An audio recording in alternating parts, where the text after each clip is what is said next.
Buenas tardes a todos. Gracias por su presencia virtual. Estamos muy agradecidos de tenerlos por acá. Bienvenidos nuestros panelistas. Gracias al equipo de Guate Visible y sobre todo a ustedes que se conectaron de manera muy puntual a este webinar, que para nosotros es un placer presentarles nuevamente. El tema del Tribunal Supremo Electoral y todo lo que tiene que ver con sus reformas es un tema que nos apasiona y al cual hemos dado seguimiento muy de cerca. En el año 2019 se llevaron a cabo las elecciones generales, un proceso en el que se aplicó por primera vez las reformas a la ley electoral que se realizaron en el año 2016.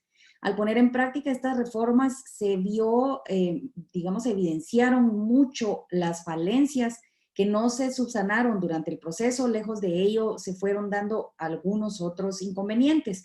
Además, se notó con una gran claridad que todavía había aspectos urgentes dentro de la ley que necesitan ser atendidos.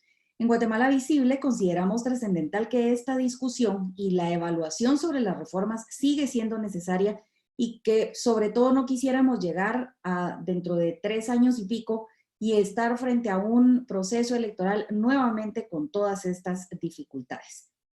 Si bien como un primer paso se dieron ya las primeras discusiones que por ley se tenían que dar a través de la comisión, la CAME, a la cual hizo el llamado el Tribunal Supremo Electoral, sabemos que se debe continuar acompañando y dando un seguimiento muy cercano y analizando estas reformas, pues actualmente tanto el Tribunal Supremo Electoral como la Comisión de Asuntos Electorales dentro del Congreso ya están trabajando en sus propias propuestas y hay otros colectivos y otras organizaciones que deben tener también muchas inquietudes y que están preparando sus propias propuestas y sus ideas.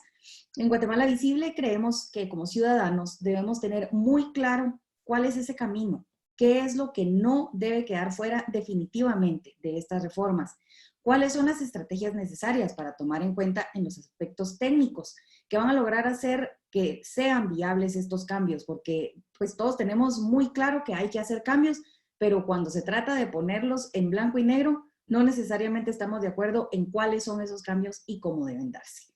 En este panel vamos a pedirle al público si pueden comentarnos en las redes sociales utilizando la etiqueta hashtag reformas LEPP, hashtag reformas LEPP.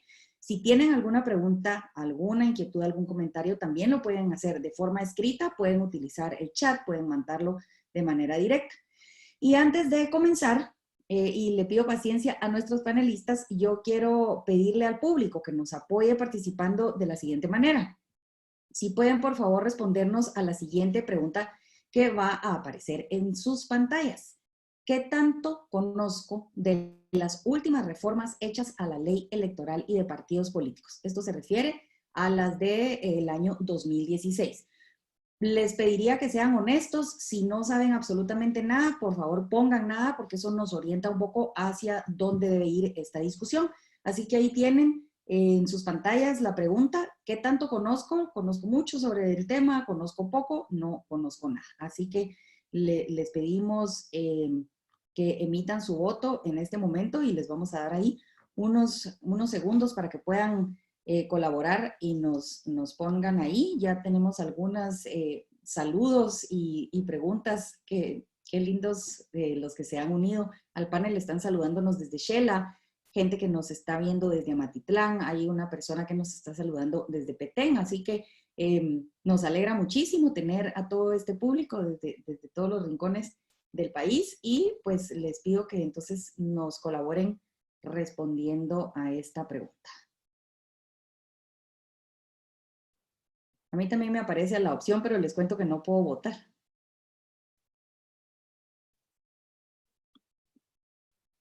Saludos también desde Sololá, muchísimas gracias. Jalapa, Cobán, Huehuetenango. Me pone muy contenta saber, les enviamos los saludos a todos. También San Pedro, Zacatepeques en San Marcos. Muchísimas gracias a todos, bienvenidos. Ahí está esa pregunta en sus pantallas y ahora pues quisiera ver si tenemos ya nuestras respuestas.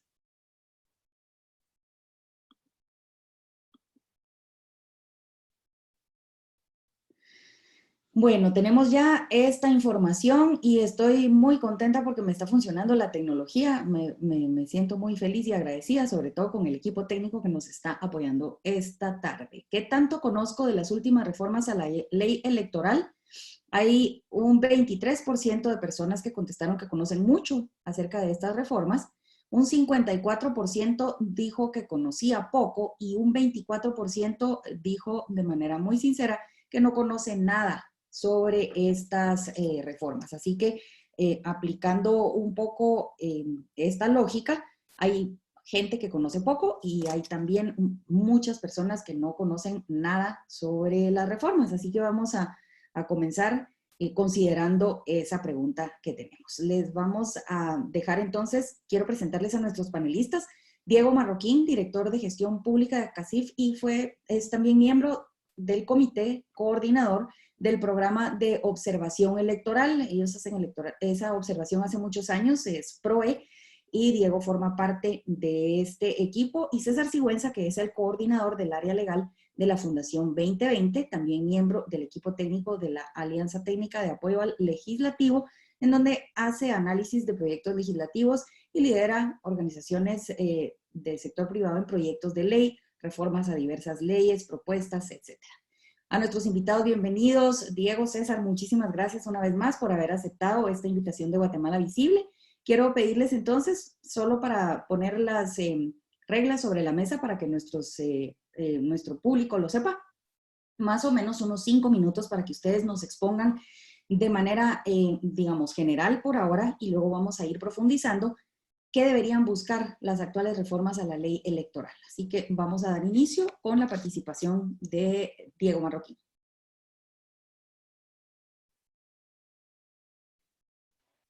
Buenas tardes, Marielo, César y estimados espectadores. Antes que nada, una felicitación a los 88 espectadores que tenemos en la plataforma, más los que nos están viendo en redes sociales. ¿Y por qué les digo esto? Porque solo el hecho que se tomen una hora para saber cuál es el panorama de la ley electoral ya los convierte en ciudadanos interesados y que activamente están ejerciendo su ciudadanía. El objetivo de este foro es al 75% aproximadamente que conocen poco o desconocen cuáles son las reformas y la ley electoral el día de hoy, que salgan con más conocimiento y se involucren aún más en este tipo de foros. Yo en mis primeros 5 minutos me dedicaré a hablar cuáles fueron los temas reformados en el 2016, los cuales muchos de ustedes sabrán que generaron bastante diferentes interpretaciones, qué sí se podía hacer, qué no se podía hacer, y lo miraremos a continuación. Primero, un tema que se habló mucho fue la creación del voto en el extranjero. Por primera vez, los guatemaltecos, específicamente en Estados Unidos, pudieron votar únicamente por presidente y vicepresidente. La participación fue muy, muy baja, pero esto es, digamos, algo que ocurre en todos los países que ponen por primera vez el tema del voto en el extranjero. ¿Se pudieron hacer mejor las cosas? Sí, sin duda alguna. Hubo un problema ahí con los tiempos de empadronamiento para el padrón en el extranjero, pero es algo que esperamos que en los próximos procesos electorales mejoren. Otro tema del cual se habló muchísimo fue la fiscalización de fondos. Por supuesto que todos los guatemaltecos queremos que la democracia sea fiscalizada como debe ser aquí en todas partes del mundo y para eso cada partido político debe extender un recibo contable por cualquier aporte, ya sea en especie o sea monetario. Me alegra muchísimo ver que hay mucha gente de departamentos como Quetzaltenango o Tenango, creo que había alguien de Jutiapa, etcétera. Y acá entró un tema específico, que son los libros contables que se aprobaron en el 2016. Acá una pequeña pausa. Aparte del recibo contable que les comenté que ya existía, que todo político, o mejor dicho, cada partido político tiene que dar cuando una persona financia a un partido, también tenía que tener el ciudadano un recibo contable. Estos recibos contables tenían que ser habilitados por el Tribunal Supremo Electoral. Les pongo un ejemplo, los amigos de Huehuetenango que nos están escuchando ahorita. ¿Ustedes sabían de esto? Acabo de ver que alguien se conectó de Cobán. ¿Ustedes sabían que para donar, para ejercer efectivamente, que es un derecho ciudadano, atribuir o dar dinero a aquellas causas en las que tú crees, ya sea dinero o alguien que quiera aportar 10 chuchitos para un mitin político de un candidato a diputado o alcalde, tenías que sacar un recibo contable habilitado en la zona 1 del departamento de Guatemala. Es decir, y si no lo hacías, y si no tenías tu recibo contable, estabas cayendo en una infracción electoral. Por eso es que es muy importante que se hayan conectado el día de hoy y aprendamos de estas reformas que quizá fueron muy bien intencionadas en algunos aspectos, pero en la práctica, y es lo que yo considero más importante, representaron grandes problemas. Una persona que donaba chuchitos en Alta Verapaz, en Huehuetenango, si no tenía este recibo, podía caer una infracción contable. Luego también en temas de financiamiento se incluyó el tema de unidades de vinculación. Esto tiene que ver específicamente con ley de bancos en el tema de lavado de dinero. Prácticamente creaba relaciones, digamos, antojadizas de qué es y qué no era una unidad de vinculación, y prácticamente cualquier persona podía caer por cualquier tipo de relación en una prohibición de financiamiento. Luego, campaña anticipada, esto es algo que lo vimos muchísimo, el artículo 94 bis reformó y creó el término campaña anticipada. El problema es que no se especifica qué es una campaña anticipada, es decir, es una regulación muy amplia y muy ambigua. Yo les pongo un ejemplo, y quizás este es un buen ejemplo para este caso y para la democracia, no necesariamente es el mejor, pero miremos el caso de España. Allá no es un sistema presidencialista, es un sistema parlamentario, pero vemos cómo los líderes de la oposición continuamente están manifestando su criterio político, su posición política respecto a las decisiones del gobierno. Eso, si alguien lo hiciera en Guatemala, podría caer en campaña anticipada. Es decir, hay una ambigüedad tan grande que le estamos poniendo una cierta mordaza a candidatos, o mejor dicho, no son candidatos, disculpen, a políticos en el ejercicio de su profesión, que es ser política. Ahora bien, es distinto que un político diga, yo me quiero postular para X puesto en la próxima elección y desde ya le pido su voto antes del inicio de la campaña. Eso sí es campaña anticipada, en términos, digamos, de legislación comparada. Pero en Guatemala quedó tan ambiguo que esto podría ser una campaña anticipada, si ustedes lo quieren ver así. Cosa que, por supuesto, en lo personal estoy en contra. Luego se creó la unidad de medios de comunicación. Esto regulaba cómo tiene que ser la pauta publicitaria, específicamente en tema de tiempos y precios. Primero, el tema de tiempos, los partidos tenían que hacer un pliego de comunicación, valga la redundancia, donde los medios de comunicación interesados decían, yo levanto la mano y quiero ser sujeto de esta pauta electoral. Para que ustedes tengan una idea, el proceso lo iniciaron aproximadamente 160 medios, luego un corte de caja y eran casi 100 y finalizaron 60. Únicamente 4 medios escritos a nivel nacional, y esto generó, por ejemplo, el problema de que muchos candidatos no pudieron publicitarse en vallas de publicidad, porque creo que hubo 7 para todo un partido a nivel nacional. Es decir, eso es preocupante. Claro, se tiene que hacer bien, pero no se tiene que poner mordaza. Una propuesta interesante de eso sería hacer una franja electoral como lo hacen otros países, por ejemplo, de 7 de la noche a 10 de la noche, que los partidos políticos hagan su campaña ahí. Otro tema que es preocupante es que el precio para los medios de comunicación en los espacios de campaña era un 20% del precio normal. Yo no sé a qué se dedican nuestros espectadores o sus familiares, pero imaginen qué sería que ustedes vendieran su producto, su servicio, su trabajo a un 20% durante 3 meses. Esto era lo que los medios de comunicación tuvieron que enfrentar. El proceso electoral, como quinto punto, también surgió una modificación positiva en el sentido que separaba la parte de inscripción, la parte de campaña y la parte del proceso electoral.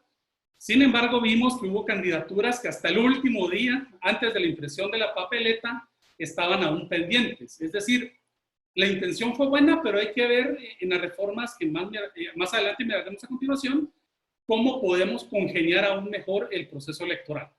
El tema de pauta ya lo vimos, y por último, para finalizar, no quiero decir que las reformas del 2016 eran buenas o malas. Lo que traté de hacer con mi intervención era demostrar que muchas veces la ley tiene una intención, pero tiene que haber una contraparte de ejecución.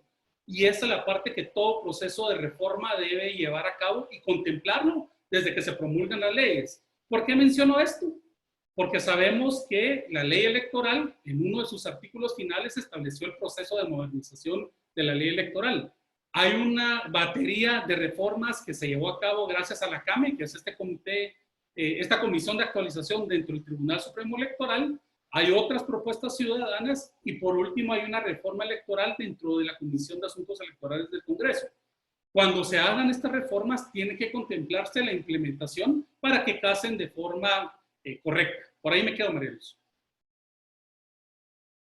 Muchísimas gracias, Diego. Vamos a dar entonces ahora paso a el licenciado César Sigüenza, que también tiene una visión de cómo debiera o qué no debería faltar, cómo deberíamos abordar estas nuevas reformas y qué ideas han propuesto ustedes. Buenas noches. Buenas tardes, Marielos, buenas tardes, compañeros del panel, y antes que nada, pues muchas gracias a todos los que están con nosotros y a Guate Visible por organizar esta reunión y por tomarme en cuenta para poder aportar sobre este tema.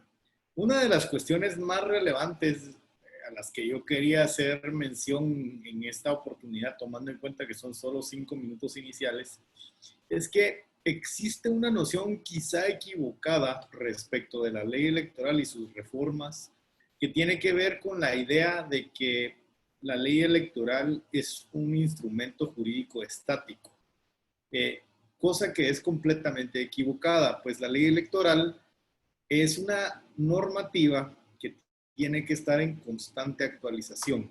En todos los países del mundo, este tipo de leyes sufren una constante reforma y son objeto de una continua discusión porque el sistema político debe ir acompañando la evolución de las sociedades en la medida que éstas cambian, se desarrollan y avanzan. ¿Por qué digo esto? Porque no es cierto, y espero que eso sea uno de los mensajes claros al final de esta discusión, que llegará el momento en el que en Guatemala vamos a hacer la reforma electoral final y con eso podremos sentarnos y decir, ya compusimos el sistema político. El sistema político, así como el sistema económico, es un orden normativo que va evolucionando conforme van evolucionando las sociedades. Y este trabajo que estamos intentando el día de hoy tratar es un trabajo que tenemos que hacer continuamente. ¿Qué quiero decir con esto? La ley electoral será un espejo que constantemente reflejará cómo somos como sociedad y como sociedad constantemente tendremos que irlo mejorando. Por tal razón, aunque desde mi punto de vista técnico era innecesaria y completamente redundante la creación de la Comisión de Actualización y Modernización Electoral, porque ese mandato lo tiene el tribunal desde su ley y desde la Constitución, pues se celebra el hecho de que se tenga noción de que verdaderamente la ley electoral es un cuerpo normativo evolutivo.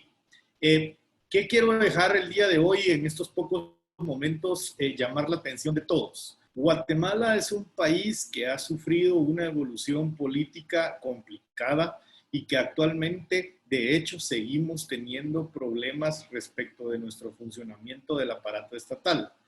De hecho, cuando se le pregunta a los guatemaltecos, esta es una evaluación de una entidad independiente ajena a Guatemala y ajena a todas las entidades públicas y privadas nacionales, cuando se le pregunta al guatemalteco si se siente representado por el Congreso de la República, el 66.8% responde que no y el 6.1% responde que no sabe.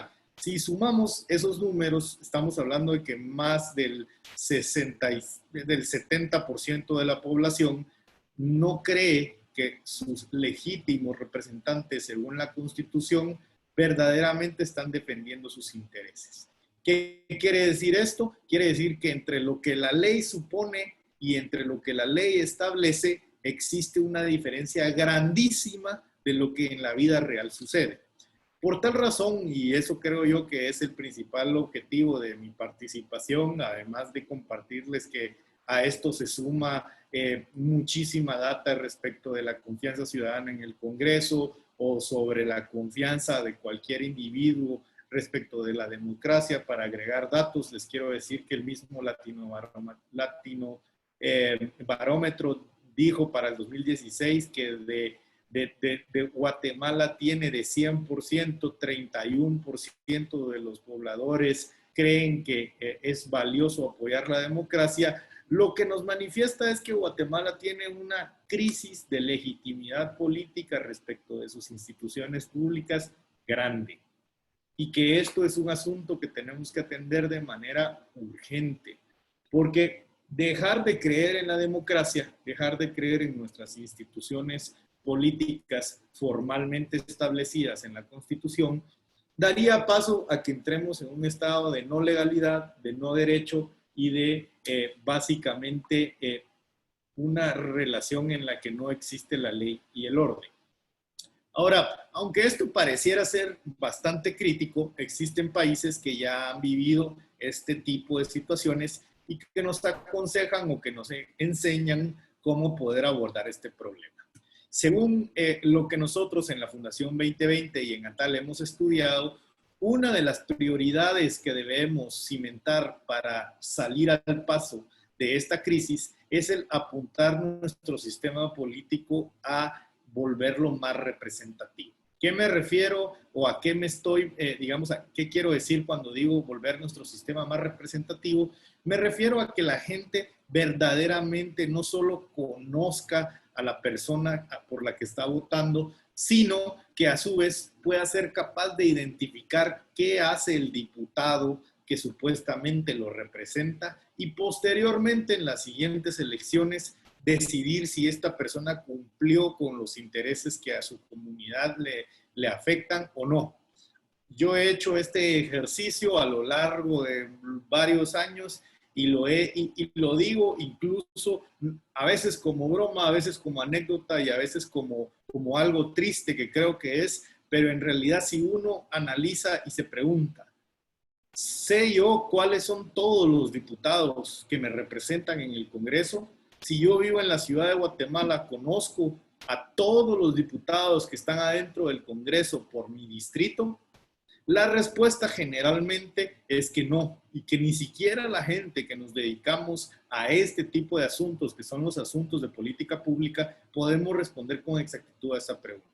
Ahora, intentando resumir, ¿qué se puede hacer para que esto cambie? Porque como decía Diego, existen muchísimas cosas importantes que resolver en la ley que son urgentes porque la democracia necesita de un ajuste. La fiscalización evidentemente es un pilar que no podemos dejar de lado, pero ¿qué hacer para que la democracia realmente funcione, para que nos sintamos verdaderamente representados? Pues bueno, existen muchas opciones, sin embargo, las que tenemos a la mano, sin necesidad de hacer reformas constitucionales, por lo menos yo identifico dos. La primera es dejar de votar por las listas gigantescas que involucran 11, 15, 6, 7 personas, que quizás si tenemos suerte conocemos a uno, y empezar a votar por el nombre de la persona que nos representa.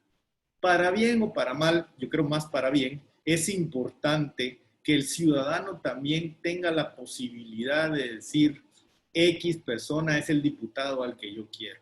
Y cuando analicen si, por ejemplo, se da la prórroga o no se da la prórroga al estado de calamidad en una situación de pandemia como la que vivimos, usted pueda saber si en realidad la persona por la que usted votó está actuando como usted quisiera que lo hiciera.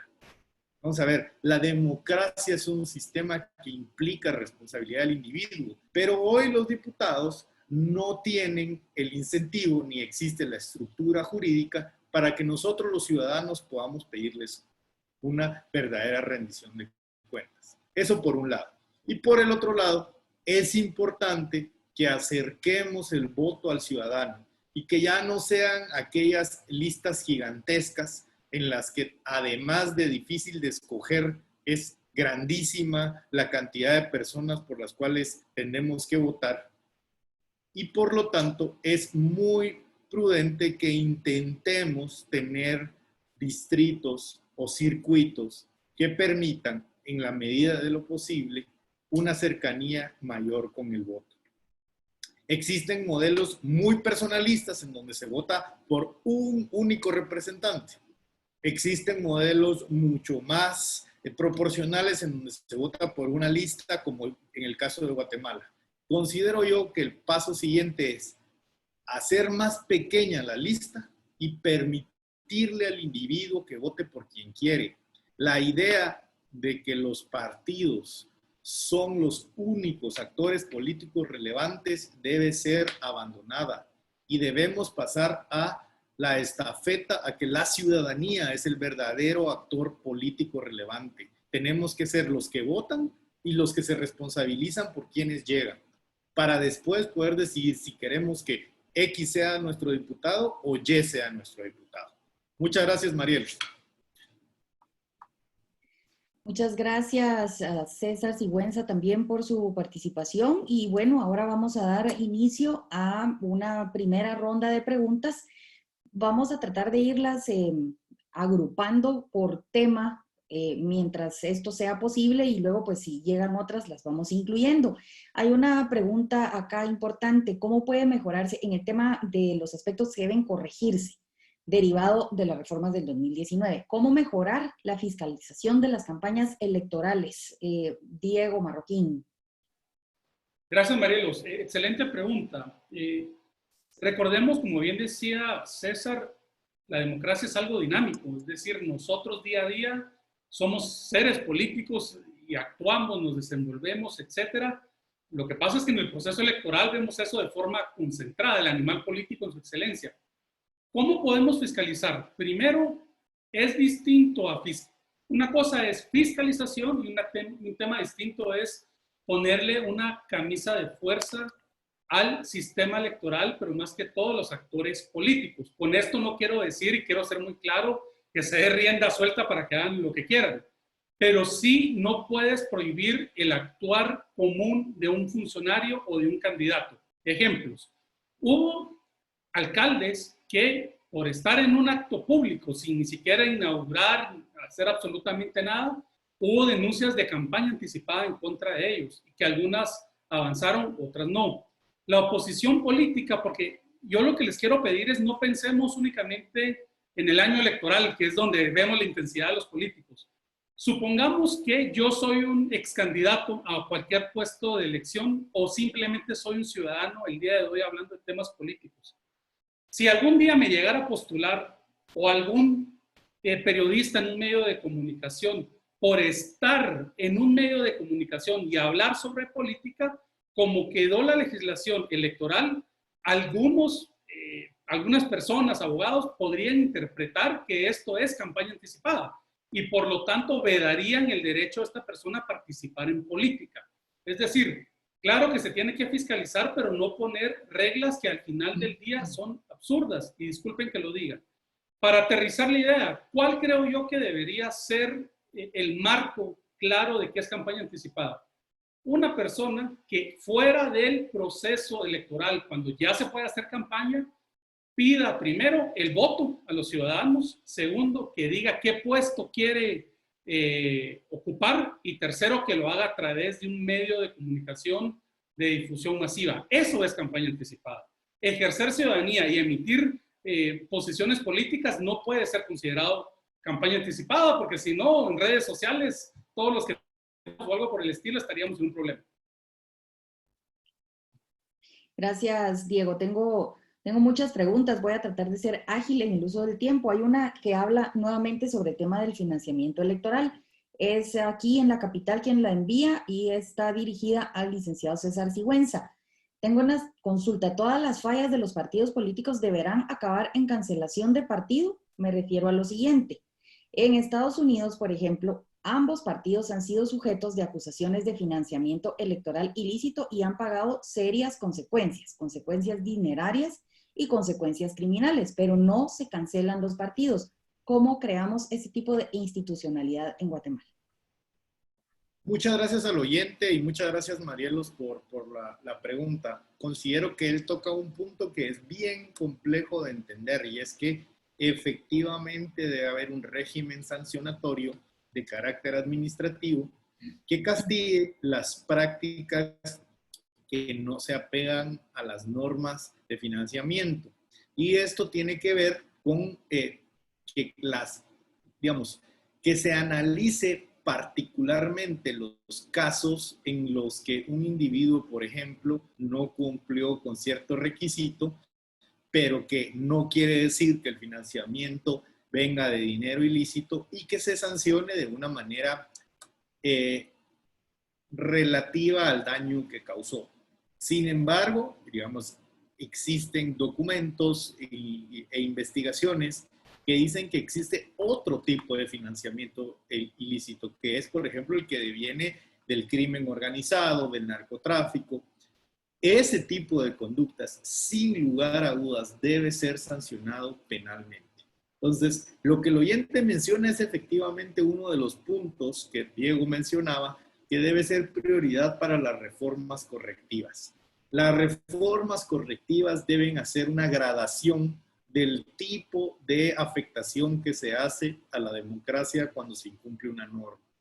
Como mencionaba Diego, no podemos decir que una persona que donó un diseño, que donó su tiempo, que donó su espacio de almuerzo para ir a pegar unas estampitas y no lo reportó, que es algo que incumple actualmente las normas, no podemos comparar eso con un individuo que el dinero del crimen organizado lo mandó a una organización política y eso le sirvió para después beneficiarse en términos de impunidad o corrupción. No es lo mismo, el derecho no es ilógico. El derecho real debe corresponder entre el daño causado y la sanción que se emite.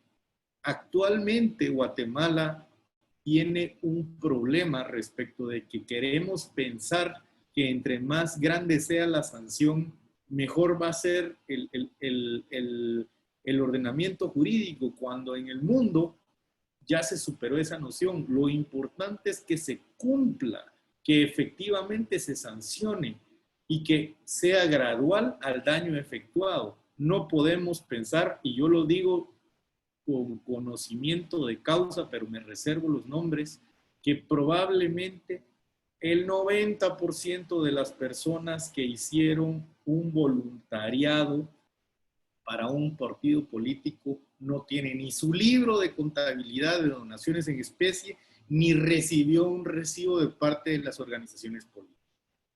La ley no puede ser irreal y la ley que actualmente tenemos, si no se corrige, debería provocar que la unidad de fiscalización cancelara prácticamente a todos los partidos políticos y metiera a un proceso penal a prácticamente todos los voluntarios que participaron de manera de verdad ciudadana en temas relacionados con partidos. No estoy hablando de los grandes financistas. Aquí hay, y perdón que me alargue, Marielos, los verdaderos, si la gente está pensando que esta ley a los que afecta es a los grandes empresarios, está equivocada. Los grandes empresarios tienen la infraestructura para tener un departamento de contabilidad que tenga un libro ordenado de los aportes. Al que va a afectar es a la organización política pequeña que está intentando hacerse de fondos por medio de un concierto. Hay un partido político al que no me voy a referir, pero que hizo un concierto y que es, y además creo que es lo más sano, porque lo hizo para jalar a la gente que confiaba en ellos. Mi pregunta es, ¿queremos que ese partido político nuevo, pequeño, de gente joven, que no emitió el recibo, sea cancelado y se vayan a la cárcel el representante legal y todas las personas que estuvieron en el concierto? No, claro que no queremos. Queremos que hagan nuevos partidos, queremos que haya nueva gente. Entonces, el punto es efectivamente hacer la regla congruente con la realidad.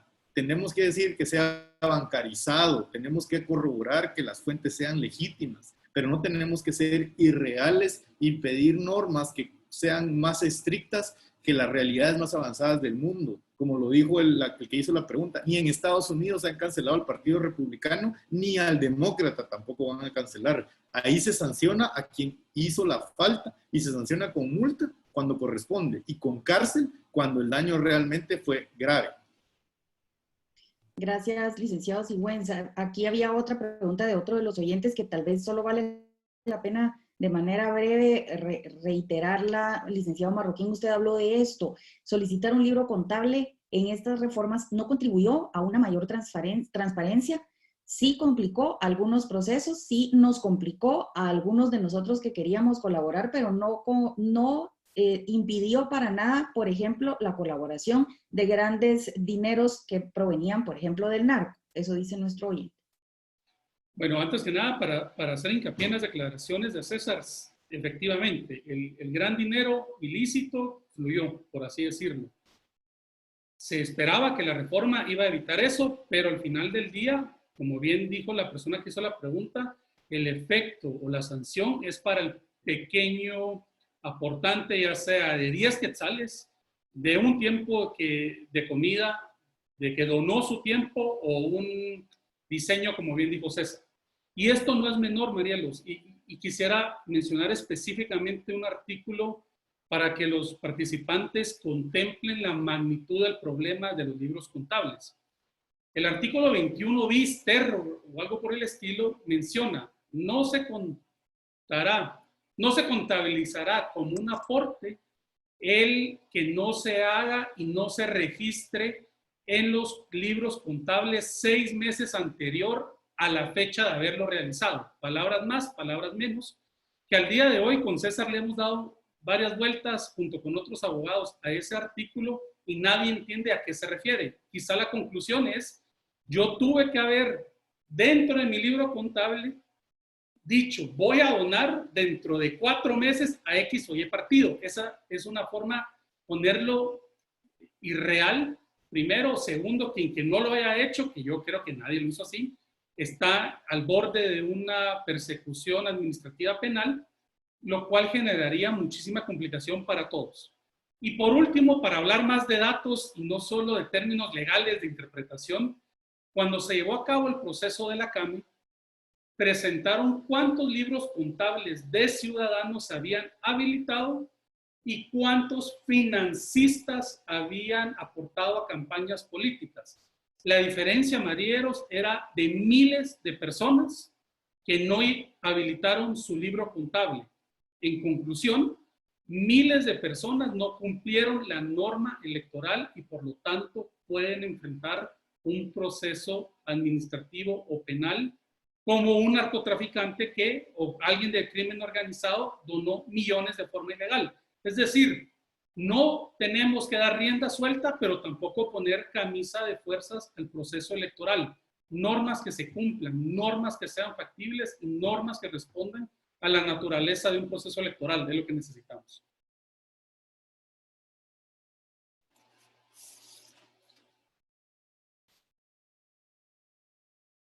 Estás en silencio, Marielos.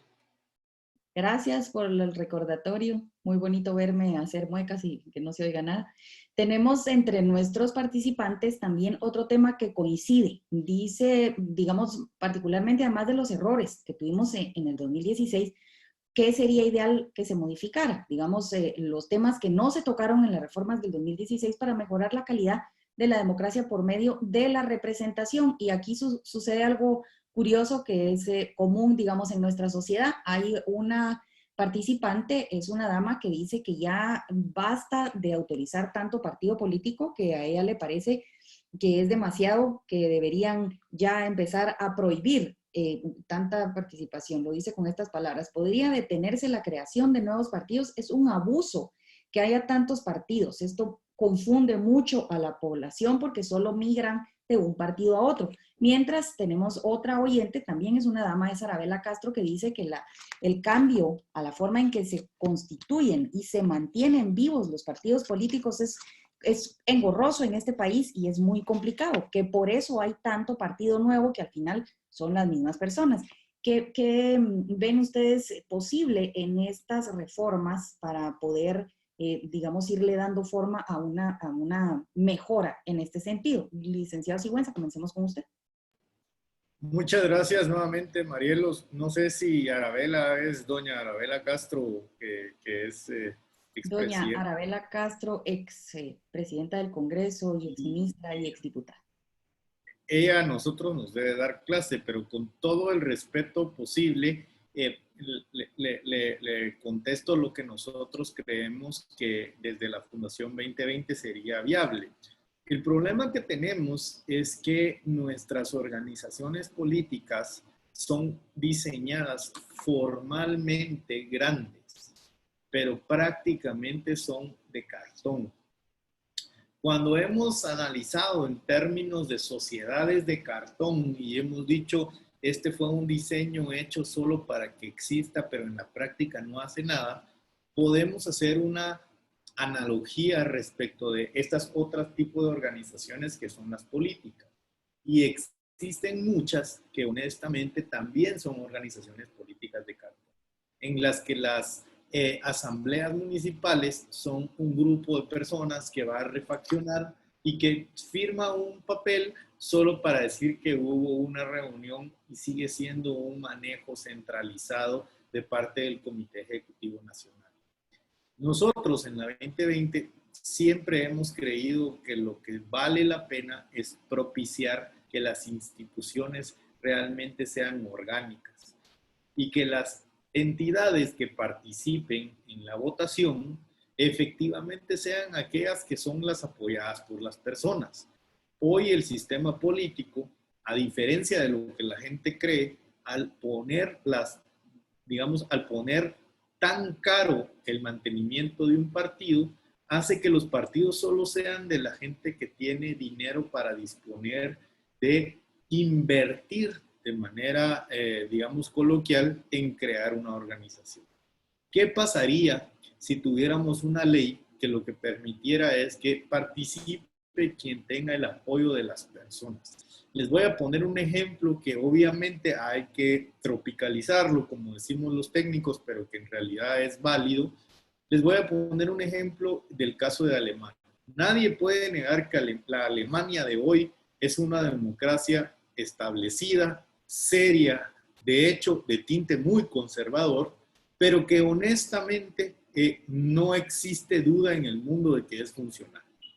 Pues les comento que en Alemania, que es de una población muchísimo mayor que la guatemalteca, los requisitos para ser un partido que nomina candidatos son muchísimo menos bajos que los de Guatemala.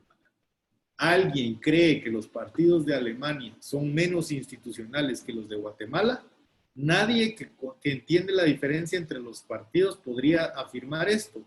Pero en realidad, ¿cuál es el punto que diferencia a ambos? El punto que diferencia a ambos es que allá lo que se exige es que no que tengan una asamblea de papel, sino que verdaderamente obtengan escaños por votos. ¿Qué sucede en Guatemala? En Guatemala solo pueden participar los partidos políticos que ya están constituidos y el costo de constituir un partido hace que efectivamente, como dice doña Arabela, lo que sucede es que es tan caro tener un partido que un líder comunitario que verdaderamente es representativo tiene que adherirse a la misma dinámica política de siempre y terminar cayendo en los partidos tradicionales de siempre. Entonces, respondiendo a la pregunta, de acuerdísimo con que lo que tiene que cambiar es la forma en que observamos los partidos, pero también tenemos que entender que así como los partidos son organizaciones sociales, tenemos que permitir la participación.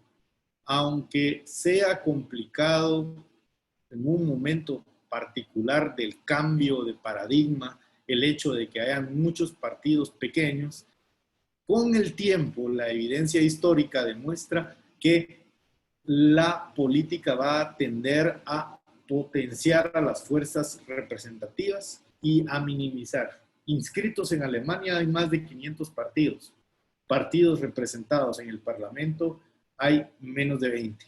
Entonces, no es cierto que el problema es cuánto cuesta mantener un partido. El problema es cómo los partidos llevan a sus candidatos. Nuevamente, lo que importa es que la gente vote por quien se sienta representado y por quien le cumple lo que le ofrece. Perfecto, nos están comentando que Marielos tuvo un problema de conexión, así que vamos a seguir tomando preguntas que la plataforma nos permite ver y si quieren iniciamos a tomar algunas. Primero, quiero ver. Cuando hablan de periódicos, ¿qué hacer con las campañas negras? Este tema, digamos, es bastante complicado, empezando por qué es y qué no es una campaña negra. Es decir, un acto verdadero que se publica es campaña negra, dependerá del momento, o una mentira o calumnia. Para eso hay procesos específicos que la legislación regula. Otra pregunta rápido, Marielos, mientras te nos unías. Aquí estoy, gracias. ¿Piensan ustedes que el sistema político va cambiando para mejor? César.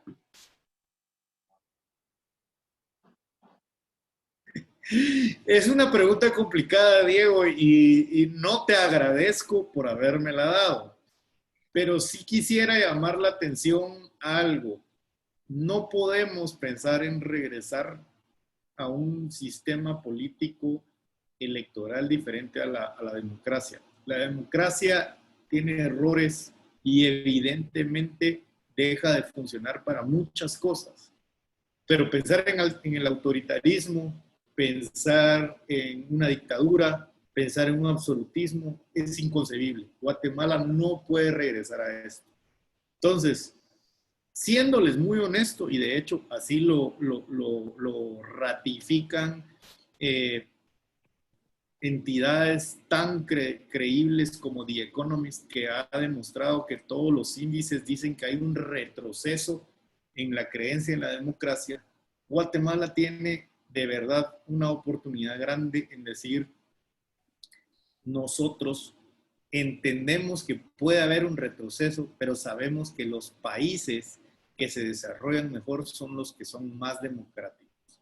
Existe una correlación clara, firme, técnica y científica que habla que los países que tienen mejor representadas sus libertades económicas, políticas y sociales son aquellos que mejor se desarrollan. Estamos en un parteaguas y con esto le devuelvo la palabra a Marielos. La pandemia nos trajo una crisis de la que podemos aprender nuestras lecciones y es, si no tenemos un sistema público funcional que nos ayude a potenciar el desarrollo económico que trae el libre mercado, Guatemala seguirá padeciendo para el resto de la historia de muchos males. Hoy le sacamos el jugo, como decimos coloquialmente, a nuestra ortodoxia macrofinanciera, gracias probablemente a la única institución completamente funcional que tenemos, que es el Banco de Guatemala. Gracias a que hemos sido institucionalmente formales, es que pudimos endeudarnos y tenemos esta cantidad de dinero. ¿Qué vamos a hacer con ella? Debería ser la tarea del Congreso. Y me quedo con esto. El Congreso tiene en sus manos el presupuesto.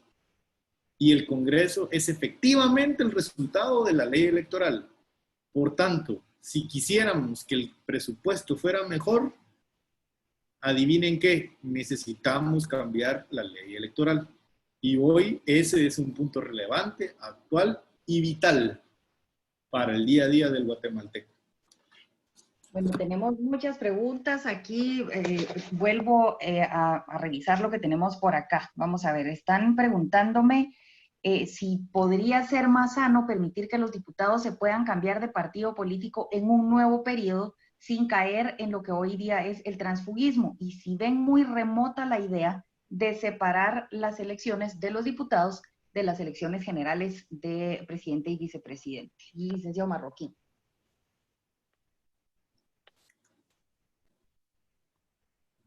Ahora me pasó a mí.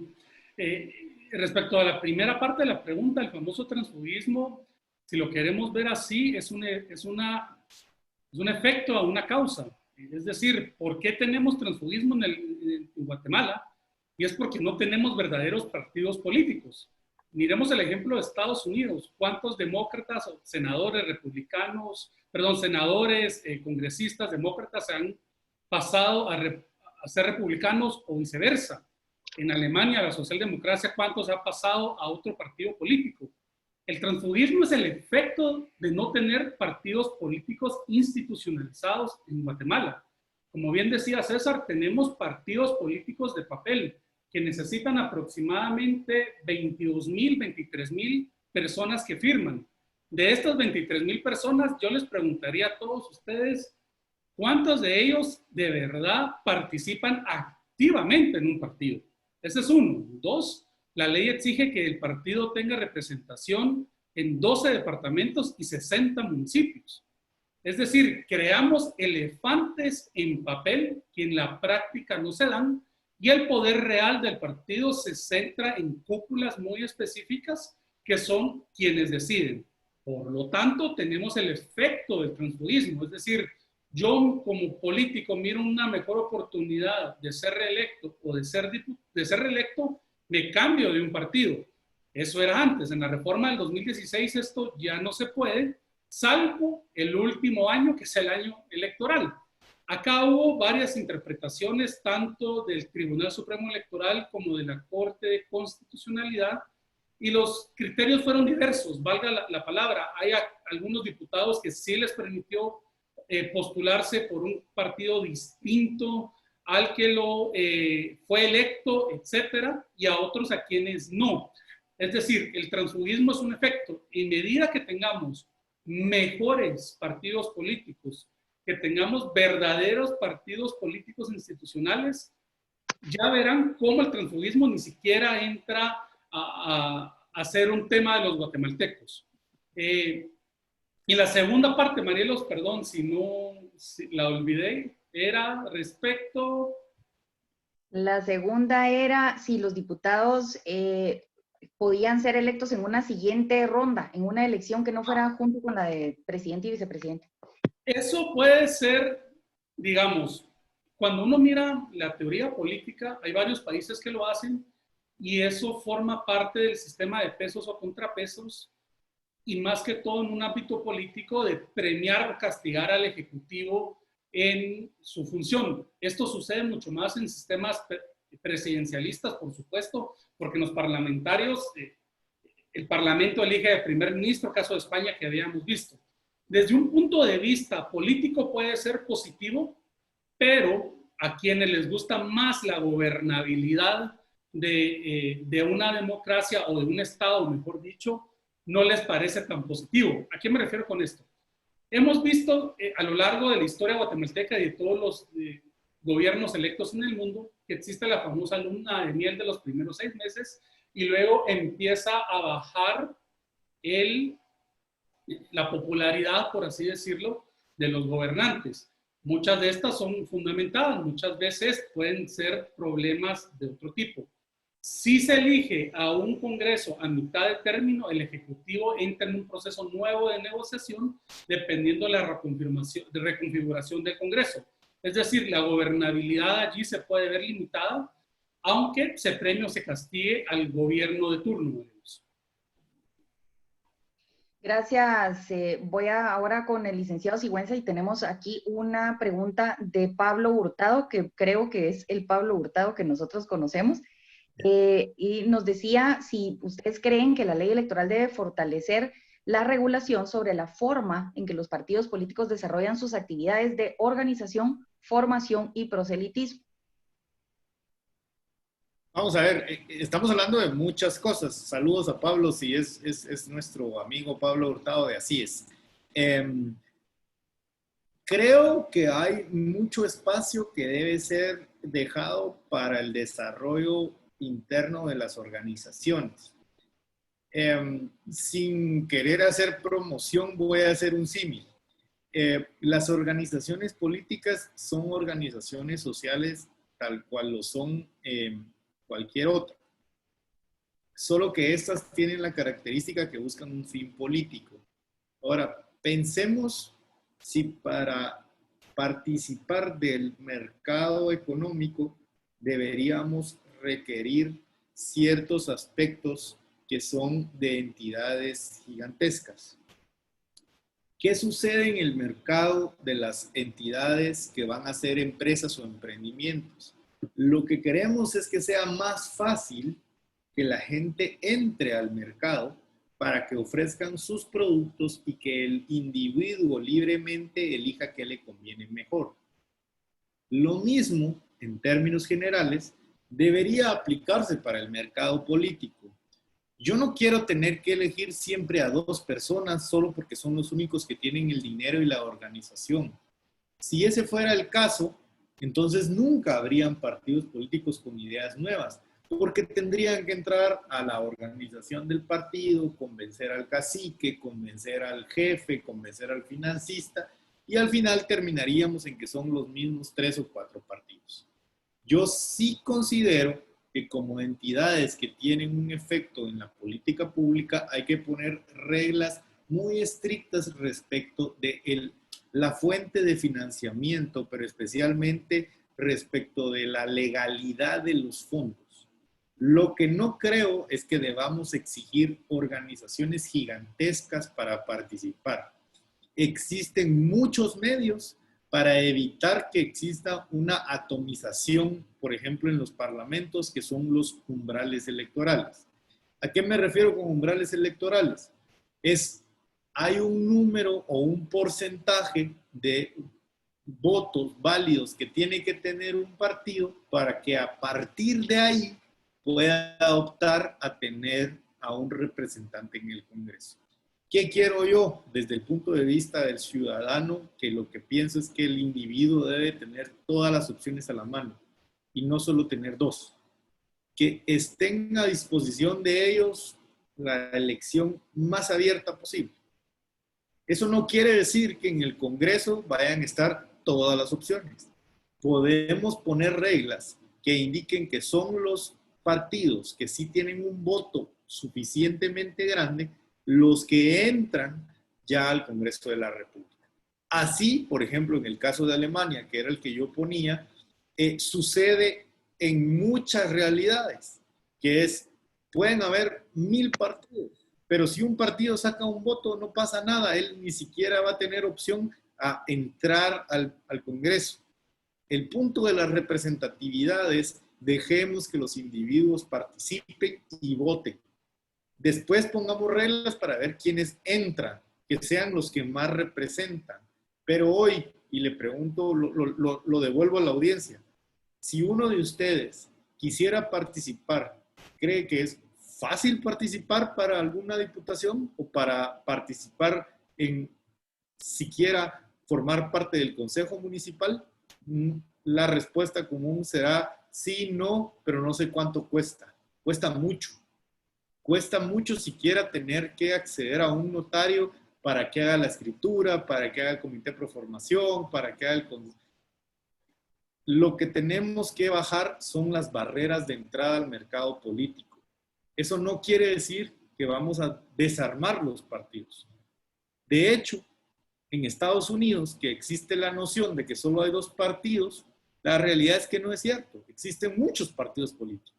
El punto es que el sistema está diseñado para que solo los más representativos sean los que llevan, pero no se limita la participación política. Gracias, licenciado. Tenemos más preguntas. Tenemos a Anaeli López, ex magistrada del Tribunal Supremo Electoral, comentando que las reformas las aprueba el Congreso de la República y ellos obviamente van a hacer lo posible por beneficiarse y no por beneficiar a la población. Muchas de estas propuestas, incluso las que haga el Tribunal Supremo Electoral, van a cambiar, como sucedió en el 2016. Eso es uno de los comentarios que nos envían. Y también María Isabel al respecto nos dice, además de informarnos, qué podemos hacer los ciudadanos como simples mortales, los que no somos abogados, los que no estamos involucrados en política. ¿Hay algo concreto que podríamos empezar a hacer en pro de unas elecciones de mejor calidad dentro de 3 años y pico, licenciado Marroquín? Bueno, yo creo que el último comentario es la esencia de la democracia. Dejemos de pensar en el partido gigantesco que tenemos hoy en día en Guatemala, y creo que César en la intervención anterior lo ejemplificó muy bien. Pero hacer política, digo entre comillas, inicia desde que yo me involucro en la asociación de vecinos de la colonia donde vivo. Voy a la municipalidad de Guatemala a saber qué están haciendo con el ornato que tengo que pagar. Me involucro en alguna asociación de estudiantes. Me involucro en alguna asociación, digamos, de ayuda a la sociedad. Es decir, quitémonos la venda o el paradigma de que la política únicamente se hace en el Congreso. Muchos de los actores políticos, y viendo la página web, de Facebook del evento, veo el comentario de un diputado que antes de ser diputado en esta legislatura participaba efectivamente en foros como este. La política se va haciendo de poco a poco.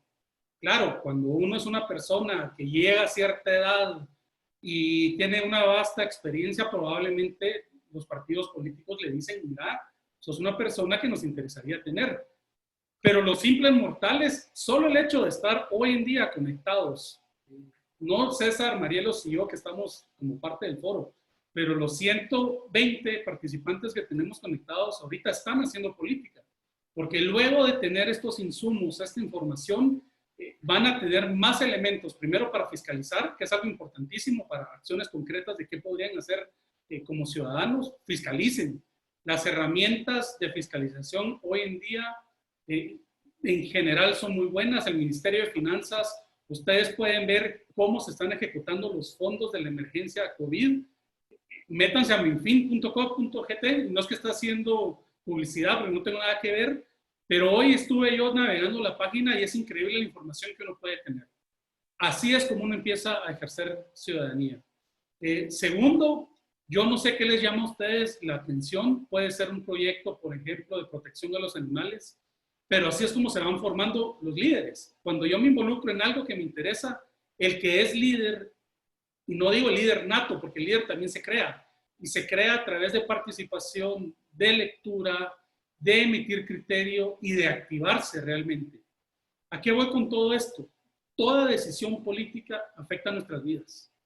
A los 121 participantes les digo, cualquier decisión política va a afectar tu vida de una forma positiva o negativa. Ya sabemos un poco más cuál es la tendencia en Guatemala, pero así como ustedes tienen, no sé, cuántas horas o minutos al día para dedicarlo a redes sociales, bajen la aplicación del Congreso. Ustedes verán ahí mucha información que los ayudará a fiscalizar. Fiscalicen qué hacen sus municipalidades, qué hace su gobierno, escriban en su diputado, en la página del gobierno está, llamen a la oficina, es decir, hasta que uno se involucra, empieza a generar ciudadanía. Y eso es algo tan importante que nos hace falta en Guatemala y no podemos dar por sentada nuestra democracia. Yo creo que muchas veces se nos olvida a los que somos un poco más jóvenes lo difícil que ha sido llegar a procesos democráticos como los que tenemos hoy en día. A los jóvenes que no hemos vivido, y digo jóvenes porque todavía soy millennial de primera generación, no podemos dar por sentado la historia de este país, sobre todo en el tema de mantener la democracia. La democracia se pierde. Hay países que tenían democracias no perfectas, pero sí como las nuestras, que con gobiernos autoritarios las fueron perdiendo. Esa es la diferencia que podemos hacer desde ya, al salir de este panel. Gracias, licenciado Marroquín. Hay un tema del cual también hay bastante inquietud por parte de los oyentes y es algo que también en el 2016 se intentó hacer, pero yo no sé si ustedes recuerdan aquella famosa sesión en la que el diputado Taracena de la UNE, a manera de burla y como un excelente político que es, extendió un rollo como los rollos del Mar Muerto y dijo así van a ser los listados si ustedes quieren que la votación de diputados sea por listados. ¿Cómo debería ser la votación de diputados para que los guatemaltecos nos sintamos mejor representados y podamos pedirle y rendir cuentas de una y del otro lado? Licenciado Sigüenza, ¿qué opina de esto? Muchas gracias por la pregunta. Esta sí la quería responder. Vi la carita, yo vi la carita. Primero que nada, hay que reconocer que en el mundo de la política se hablan muchísimas cosas que deben ser verificadas. Y respecto de las listas, en existen muchísimas formas de llevar a cabo una votación. Una de las características del sistema electoral guatemalteco es que lanza resultados muy rápido. Y eso es porque es muy fácil contabilizar los votos. Eso no quiere decir que sea la única opción. Yo no estoy pensando en atrasarlas, sino que aunque fuéramos por una vía de seguir votando en papel, podríamos hacer un método muy funcional de votar por personas. Yo no sé cuántas de las personas que nos acompañan se recuerdan de ese tipo de exámenes, o si no, pues los invito a que lo busquen, que es marcar con un lapicito y tiza al lado del nombre de una persona o al lado de una respuesta. Pues resulta que esa forma, que es muy antigua, pero también es funcional, es leída por una máquina que lanza resultados muy rápidamente. Ese podría ser una forma. Ahora, también hay formas mucho más tecnológicas que son muy confiables, de hecho más confiables que una papeleta, que también podría entender al voto, por ejemplo, por medio de la tecnología de una tablet que imprima la votación, en lo que una persona llega, señala la cara de una persona y se imprime su boleta. Ni siquiera volverlo digital completamente, solo la forma de elegir que sea por medio de un aparato tecnológico. Pero dejemos eso.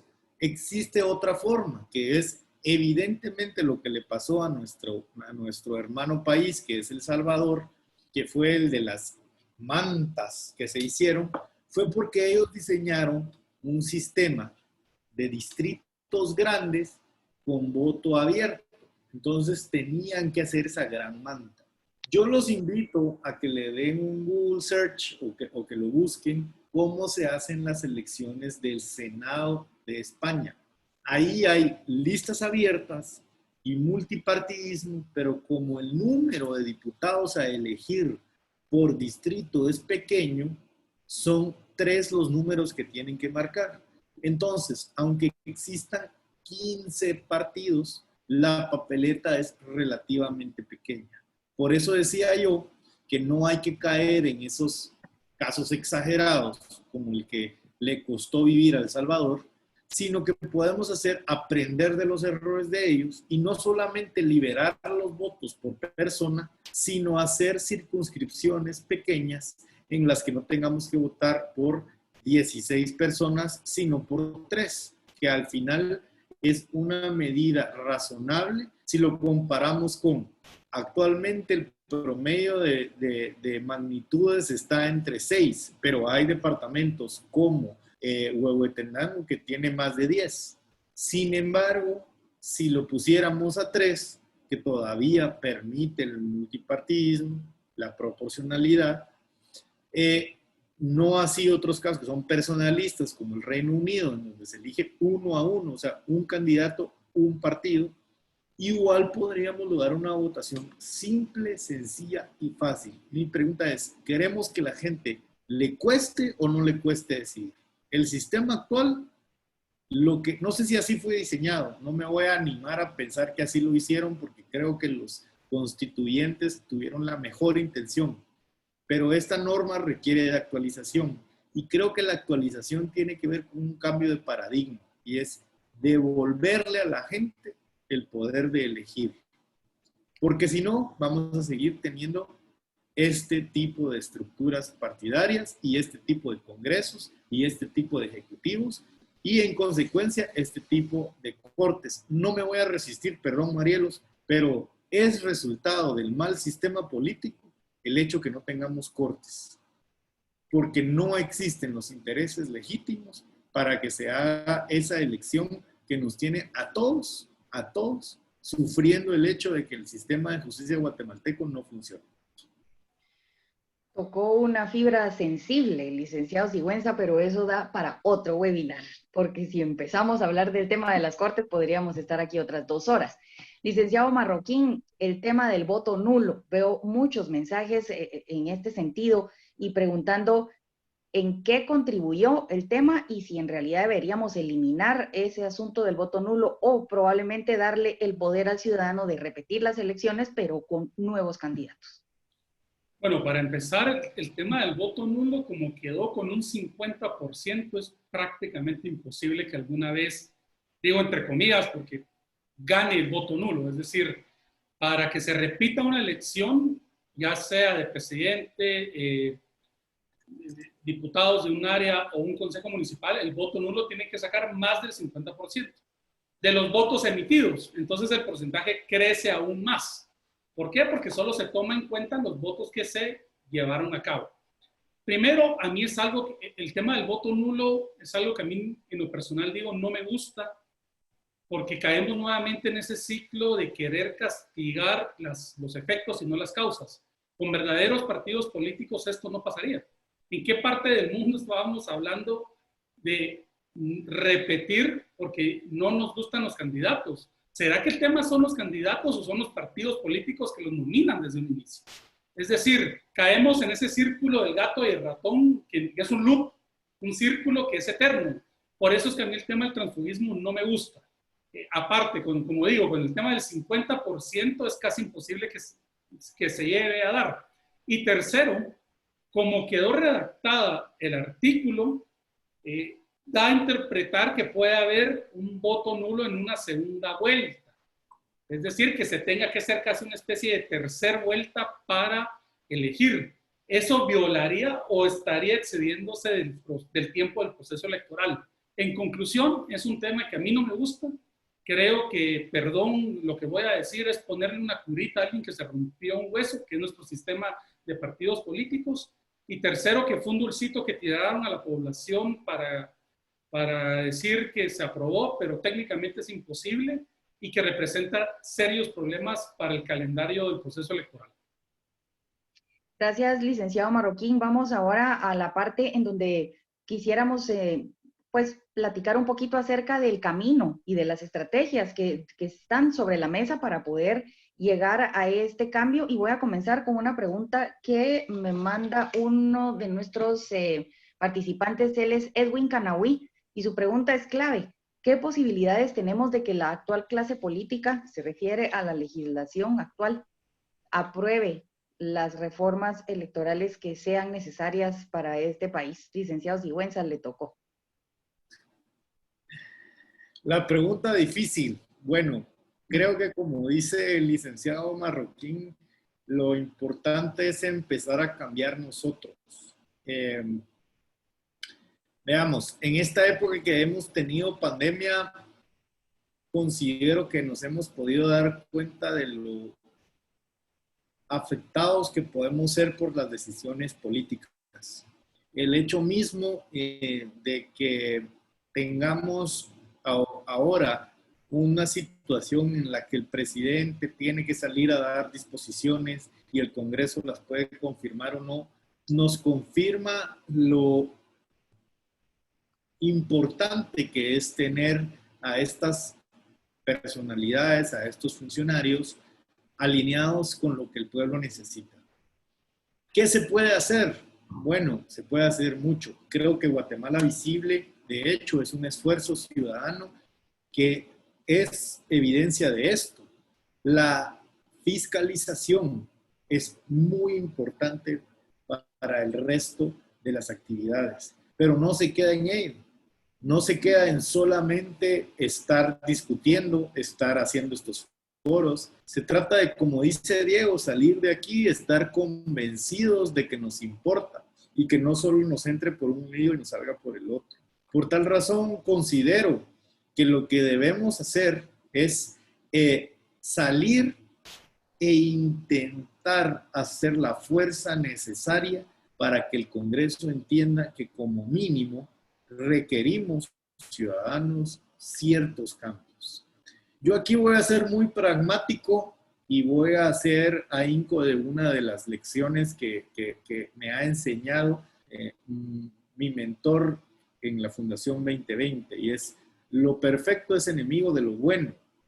Creo que como sociedad tenemos que aspirar a pequeños pasos. e ir exigiéndole a la clase política pequeños cambios significativos. No aspiremos a que mañana nos vamos a convertir en Dinamarca. No aspiremos a que mañana nos vamos a convertir en Noruega. Cambiemos una cosa. Cambiemos la forma en la que el Tribunal Supremo se elige y cambiemos la forma en la que las listas son presentadas ante el ciudadano.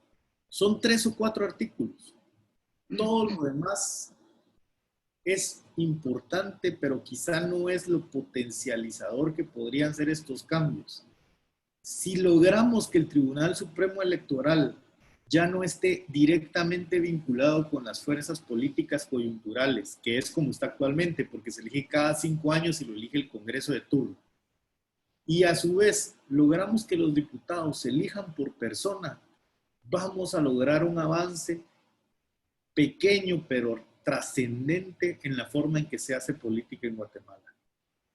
Esto lo digo a título personal, evidentemente la reforma debería ser estructural, pero si a mí me preguntan cuáles son los 2 cambios relevantes por los que hay que luchar, es la institucionalidad del TSE y la forma de elección de los diputados. Gracias, licenciado. Y bueno, vamos ya entonces un poco tratando de irle dando forma a las conclusiones. Usted ya nos dijo, por ejemplo, estos 2 temas. Y al licenciado Marroquín, uno de los temas que veo repetirse aquí en la preocupación de nuestro público es si deberíamos encontrar digamos, un mínimo común, algo en lo que por lo menos estemos de acuerdo la mayoría para que esto tenga cierto nivel de viabilidad, pero ese punto común debería concentrarse solo en el tipo de cambios que son, digamos, para corregir lo que en este momento funciona tan mal, o también podríamos atrevernos a los cambios propositivos. Gracias, Marielo. Yo creo que ambos, definitivamente. La Comisión de Actualización y Modernización Electoral que llevó a cabo el Pleno de Magistrados de la anterior magistratura, considero fue un muy buen ejemplo y un muy buen ejercicio ciudadano, donde cualquier persona interesada pudo participar en varios temas de los que vimos hoy en día. Y no quiero retroceder en ello para no quitar más tiempo. Y es decir, esa parte ya se hizo. Ahora bien, es importante saber que muchas veces deseamos como ciudadanos, ante el mal sistema político que tenemos o las falencias que este muestra, querer cambiar de la noche a la mañana. Y como bien decía el licenciado Sigüenza, ojalá lo pudiéramos hacer, pero es muy poco viable. Entonces, la parte de socialización de propuestas ciudadanas, creo yo, ya se llevó a cabo. El Tribunal Supremo Electoral tiene un documento matriz bastante extenso que se está condensando para hacer una propuesta mucho más específica. Dentro de los comentarios he visto que se menciona cuál es el proceso. Pasaré muy rápido por él para que salgamos cuál es lo que nos viene después de estos cambios. La CAME ya se llevó a cabo, el Pleno de Magistrados hará una propuesta y como quedó en la ley, si a su criterio, no es obligación, considera que deben hacerse las propuestas al Congreso de la República, presentará este documento. Este documento se tiene que leer en las 3 lecturas que ya sabemos del Congreso de la República, pero por ser una ley de carácter constitucional, la misma tiene que contar con un visto bueno de la Corte de Constitucionalidad. Entonces le ponemos más sal y pimienta al proceso. Luego, a las 3 lecturas, el Pleno de la Corte de Constitucionalidad conoce. La Corte de Constitucionalidad, por ejemplo, son 10 artículos, establece cuáles sí, cuáles no son constitucionales, lo devuelve al Congreso de la República para que sea la aprobación final y por artículos. Y tendríamos unas nuevas reformas a la ley electoral. Pero yo creo que tenemos que aprender de la experiencia anterior y el proceso no termina allí. El proceso finaliza en su versión legislativa con una ley, pero inicia la segunda parte que mencioné al inicio, y es la implementación de dichas reformas por parte del Tribunal Supremo Electoral. A manera de ejemplo, las reformas anteriores fueron en el 2016 y en el 2019, que se llevó a cabo el proceso electoral, muchas, o mejor dicho, las 2 unidades nuevas, fiscalización de medios y fiscalización de finanzas, aún no contaban con los reglamentos. Es decir, al final del día, no es solo un tema de hacer leyes, es cómo las vamos a llevar a cabo. el tema de juntas electorales tan importante para la ciudadanía, que vimos que salvó el proceso, los miles de guatemaltecos que pasaron casi 24 horas el día de la primera y segunda vuelta con sus actas a papel, recabando, escaneando, etcétera. Es decir, cuando uno mira el proceso electoral, no es una ley, son procesos, actualizaciones, tecnología, voluntarios, es decir, es un proceso como su nombre lo dice. Y por lo tanto tenemos que estar pendientes de todo el proceso, a partir de hoy hasta el día de las elecciones dentro de 3 años, Marieluz.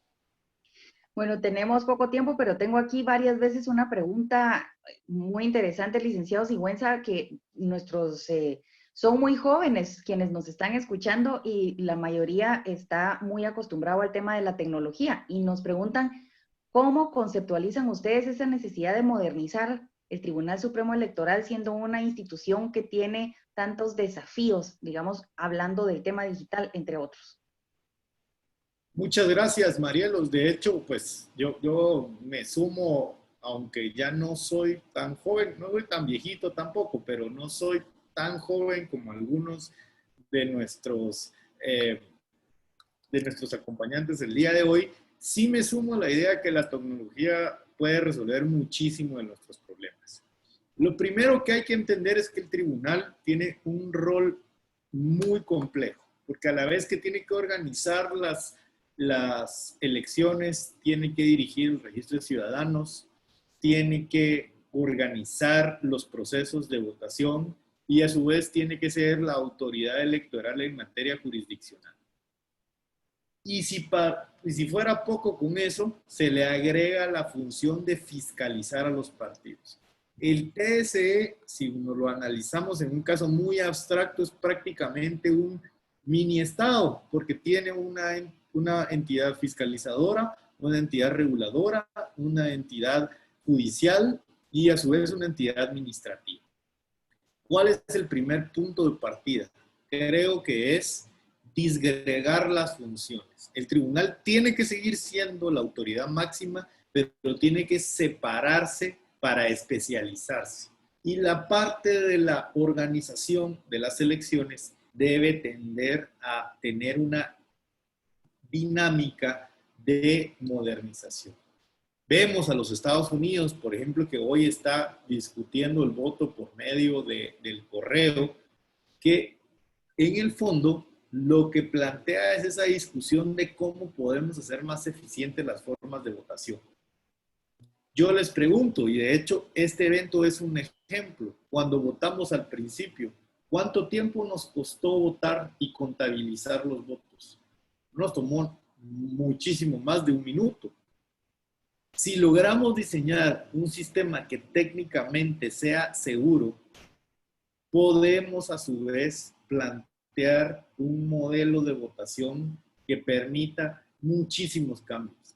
Y lo digo con el respeto del caso que me merece, porque tiene muchísimo respeto para mí los diputados que han tenido muchos años en el Congreso, porque por X o Y motivo ahí están y se merecen que alguna vez se reconozca eso. Pero ¿quién está hablando de papel hoy en día? Hoy en día quien saque un ejemplo y nos diga, es que miren esta papeleta, pero no hay, ¿por qué estamos hablando de papeletas si las papeletas son algo de antes?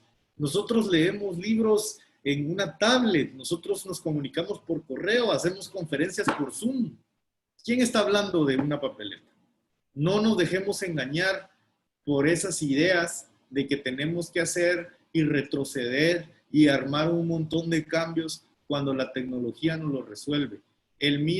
La misma pandemia nos ha demostrado que hemos sido históricamente ineficientes cuando teníamos las herramientas a la mano para cambiar.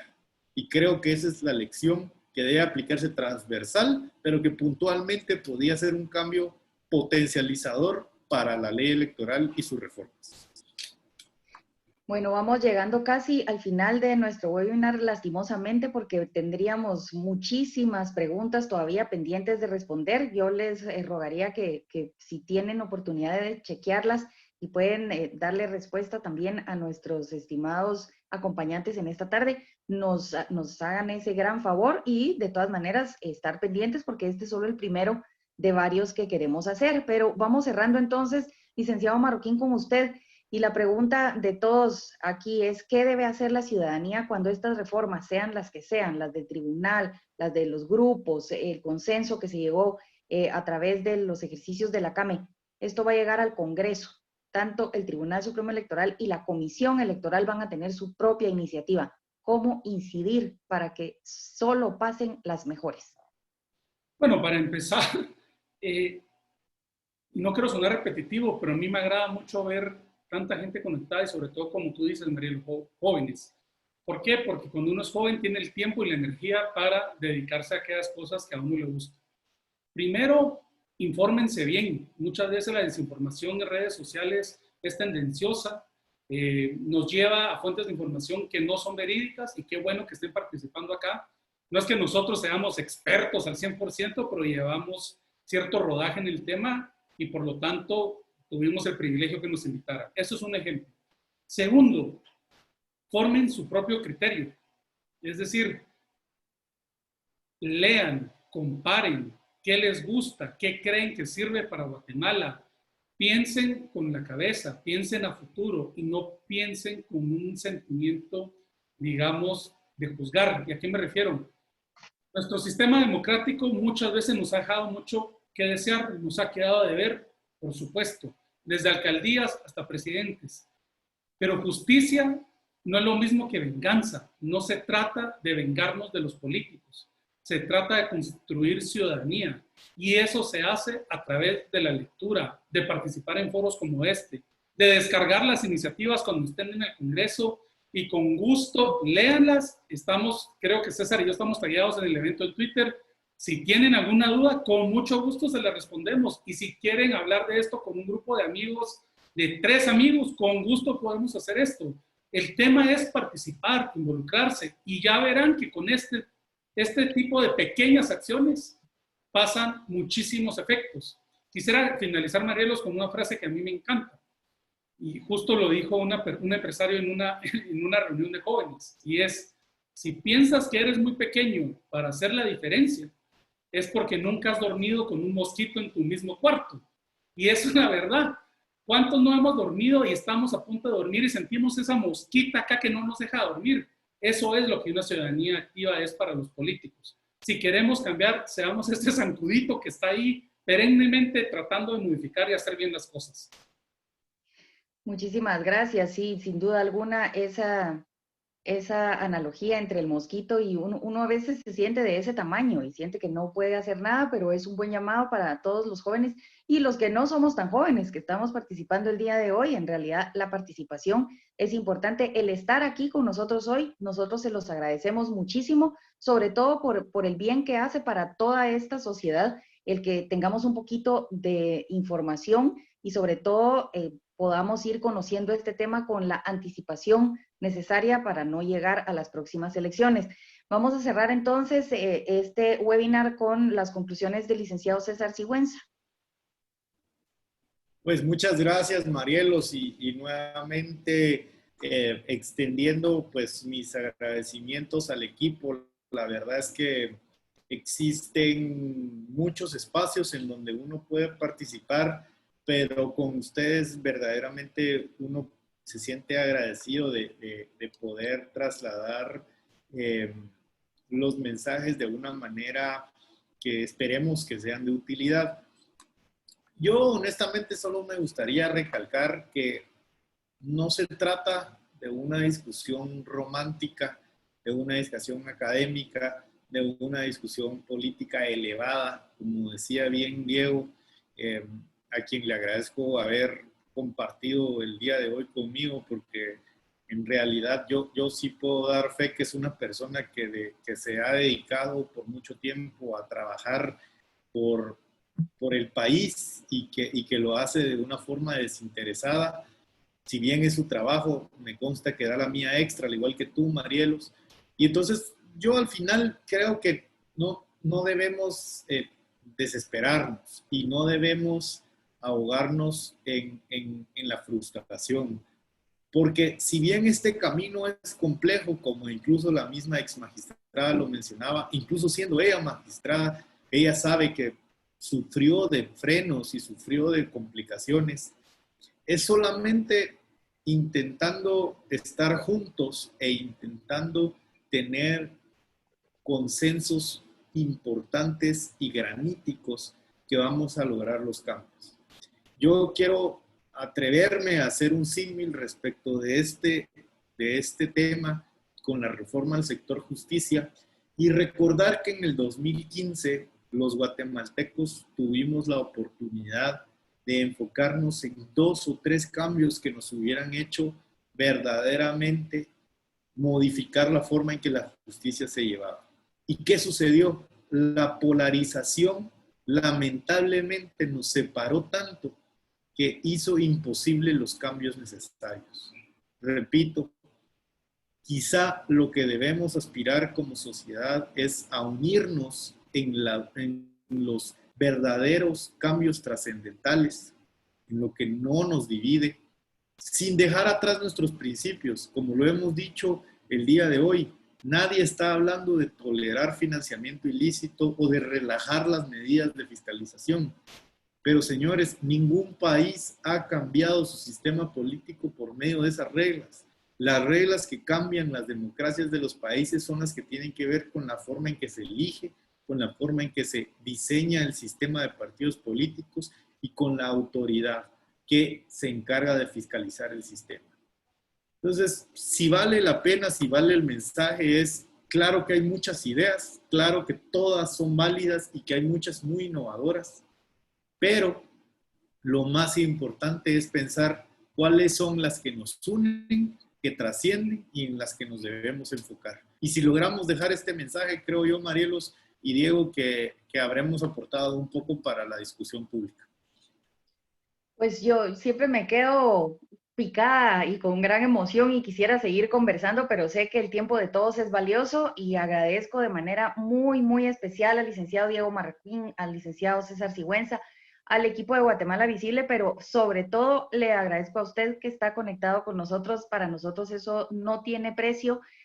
Gracias a ustedes, Guatemala Visible existe y existimos para que usted pueda informarse mejor, para que todos los que están acá encuentren un punto de reunión y ojalá pudiéramos llegar a esos mínimos. Y yo creo que no es imposible, así que esta sea nuestra primera de muchas citas. Que tengan ustedes una linda noche, muchísimas gracias y nos vemos pronto. Buenas noches.